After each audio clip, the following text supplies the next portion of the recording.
Donc le film va se décomposer en deux parties. Une première partie, c'est une série d'entretiens avec tout un tas de personnalités dont Patrice Hack, membre actif de l'association, va vous expliquer le déroulement.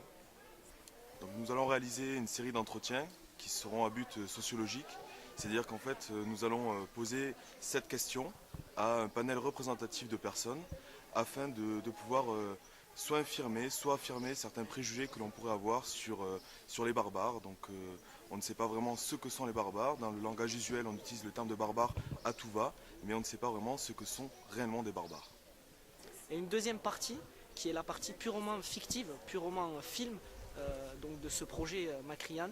Donc Kevin Men, aussi membre très actif de l'association, va vous expliquer l'histoire en résumé.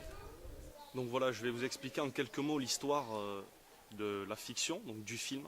L'histoire c'est très simple, c'est l'histoire de Macrian. C'est un chef barbare qui a à peu près une quarantaine de barbares sous son aile et qui est rattaché en fait à la très grosse armée du roi Crocus, donc roi alamand du IIIe siècle. Alors il va y avoir une chasse à l'homme en fait entre les Romains et les barbares.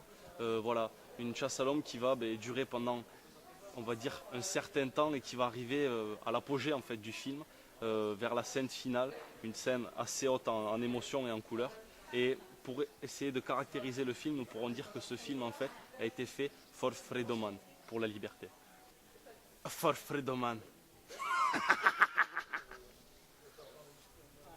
N'allez pas chercher fortune en mendiant au loin, vous qui êtes assis sur un sac d'or.